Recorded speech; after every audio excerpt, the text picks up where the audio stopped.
towards the end of the African Individual Chess Championship. But before we look at today's game, let's look at the standings of the tournament after all of the 9 rounds have been played. So this is the final ranking cross table after 9 rounds, and Amin Basim won the tournament with an extra round to spare. He won the tournament with 8.5 points out of 9, and then following him was GM Bilal from Algeria with 7 points. And then third position we had Wale Chitumbo. I told you that this guy was going to do something very good in this tournament in my previous videos. So let me just scroll down so you can see the remaining the remaining people and their rating. I don't know what happened to my Ghanaian brothers and my Ghanaian brothers in this tournament. But these are the rankings after 9 rounds. And then let me show you the women's section. Okay, so sorry, no, not this place. Alright, so even though February lost to QuickPen, she was able to regain back her points by winning the rest of the games, and then she won the tournament with 7.5 points. And following her was Lina with 6.5 points, and then we had Wafa with also 6.5 points. So these are the standings of the tournament. I'm going to scroll down again so you can see everything. Alright, so now let's get into today's game. Okay, so today's game was played, this is the round 8 of the tournament. I'm going to be shooting one more video tomorrow to show you the last round of the tournament. This game was played between Cogan Nicolas and FIDE Master Wanyama Harold, and the game was a very interesting game. I mean, I didn't understand almost all of the moves because they played book moves up until almost move 15. So they played engine moves, and I was just looking at the analysis. But towards the middle game, the game started making a lot more sense to me. So I hope it doesn't confuse you also in the beginning. So the game started with not e4, d4, and then we had knight to f6. We had pawn to c4, and then now pawn to e6. So this is basically the Indian game. And if knight to c3, then we'll have moves like bishop to b4. That's the Nimzo Indian defense. But then we had knight to f3, pawn to d5. This has transposed to the Queen's Gambit declined. And then we had pawn to g3, the Catalan now. We had pawn takes on c4, and then now bishop to g2. So you can't really go after this pawn, because if you choose to go after the pawn, then you're going to have black is going to just defend the pawn, and then you're going to have issues with the space on the queen side later. So you don't want to really defend like the pawn like this. So we had bishop to g2, and then now knight to c6. So this is still book moves so far, and then this is the closed variation of the Catalan opening. We had queen to a4, and then bishop to b4 check. Bishop to d2 blocked the check, and then now knight to d5, just putting more pieces on and eyes on the bishop. Still book moves. We had bishop takes on b4, and then now knight takes on b4. You can't take with this knight because it's pinned to the king. We had castle, and then now rook to b8. So out of all of the opening moves, this is one of the moves that I did not understand at all.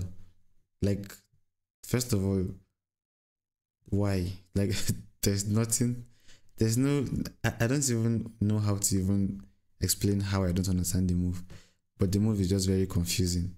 So, but anyways, we had rook to b8, still a book move, and then we had knight to a3.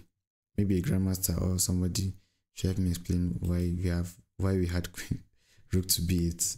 So we had knight to a3, and then black castled. Still book moves on the board, still book moves.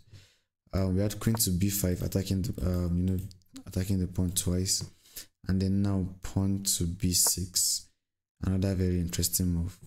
We had queen takes on c4, and then this is the last book move of the position. So we had bishop to a6, and then now knight attacking the queen, and you can't really go anywhere with the queen.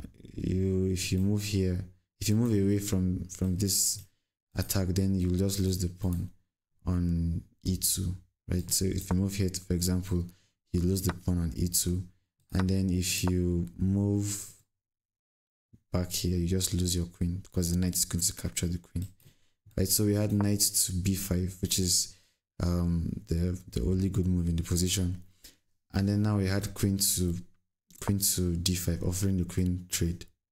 Queen took on d5, and then now pawn takes on d5. No, sorry, not pawn. Knight takes on d5. We had pawn to a4, defending the knight, and then bishop to b7. Another very interesting move. It's only I didn't understand most of the moves in this game. So bishop to b7 anyways was played, and then now we had pawn to e4, attacking the knight.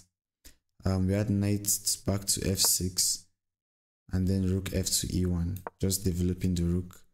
We had knight to b4, threatening, nasty stuff like this, or even knight to d3 is an idea. We had pawn to e5, and here you can't go after the rooks because white is going to be very happy with two of your knights against the rook, right? So it's going to be easier for white to play this game than black. That's why it's not advisable for black to go there. So after pawn to e5, we had knight f to d5, and then now rook e to c1, moving away from the attack. So we had so we had knight to d3, attacking the rook, and then now rook to c2, just moving away from the attack. Pawn to a6, attacking the knight, and then knight back to c3 now. We had knight 5 to d4, attacking the rook, and then we had rook to d2. If you go back, you lose your rook, so you have to not go back. You have to either move to d2 or e2. So we had rook to d2 on the board, and then bishop takes on f3. We had bishop takes back on f3, and so far so good. The position is kind of good for both sides. I mean, black has more space for sure and more like piece coordination. White has like 3 pawn structures, whereas black has just 2 pawn structures. So the position is kind of more favorable for black in this position, right? So we had rook f to d8, putting pressure on the pawn in the center. This is a weak pawn, backward pawn, so the rook was just putting pressure on the pawn. Then we had rook a to d1, and then this was basically where white started really losing the game. So anyways, rook a to d1 was played, and then we had rook x on d4.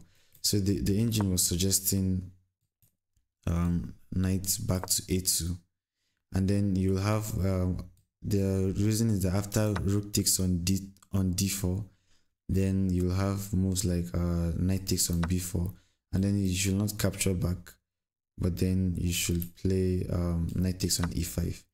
If he takes your rook, then you just have this check, and then you have this position where black is up 2 pawns, I think, or exchange the pawn for a piece. Alright, so black is up 2 pawns, yes. Black is up 2 pawns, and then white has to, white is going to pick a pawn, and then black will be up 1 pawn. But then it's going to be a better position for black still, right? And it's because of the knights on. It's because of these two guys. They are causing a lot of havoc in white's position. So we didn't have knight a2 on the board. We had rook a to d1, and then black played rook x on d4, And then here, white played bishop to e2, and then we had rook b to d8, just strengthening the piece. You can't. That's the only good move that you even have in the position, because this knight is being eyed like 3 times, and then it's only being guarded like twice. So you have to add more pressure on the knight. You can't move the knight away because you lose your rook, right? So we had rook b to d8, and then pawn to f4. So this is another inaccurate move here. Knight to a2, the same variation we looked at was still something that black should have probably looked at, but white should have looked at. But then pawn to f4. In fact, the computer is even saying king to f1. I don't know why, but pawn to f4 was played, and then black played pawn to c5, just strengthening the rook, so that even if the knight moves, the rook will have some pieces defending. So we had bishop to f3, and I understand that this is the last game of the tournament, so everybody's tired, everybody wants to just play and go home. But I honestly don't know why bishop to f3 was even considered by the FIDE master in this game. He played bishop to f3, and this blundered the game completely for white. So I wanted to try to pause the video and find the move that black played.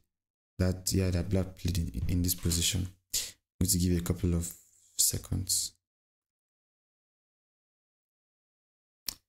Okay, if you're able to find the move, then you are a brilliant chess player, because the move that was played was a brilliant move. Black played rook, knight takes on e5, and then white resigned in this position. And if you look at, if you analyze this position, then you completely see why white resigned. So here, if you take the knight, then black just takes the rook, and now you have to play against rook against bishop, which is completely winning because the rook is already on the 7th rank. You have an isolated pawn, and black has extra pawns more than you, right, as white. So if you don't take the knight, if you take the rook instead, then you have check, and then it's forking the knight and the king. So you have to move your king, and then now the knight is going to capture this guy, and then you are a whole knight down, right? So there was nothing for white to play here, and I think that was the main reason why white just resigned, and then also because of stress. So we can't really blame anybody. So that was how the game ended. And what was more surprising was that black played with an accuracy of 2950. Like, what? And then white played with an accuracy of 2450. Black had 99% accuracy, while white had 89% accuracy. Like, this is something that this is like the grandmaster level of chess, right? So I'm hoping to see Nicolas Cogan excel more in chess, because his moves are really over his his move and his rating don't match at all. So he played a very good game against FIDE master Wanyama, and then it secured him. I think he ended up number 4 in the tournament. So he played very well in the tournament. Thank you for watching this video. If you enjoyed the video, please like and subscribe, because I'm going to be posting more chess videos. And then yeah, have a good day. If you haven't watched the other videos, the link is up here, so you can be able to look at them again. Thank you for watching once again, and I'll see you in the next one. Bye bye.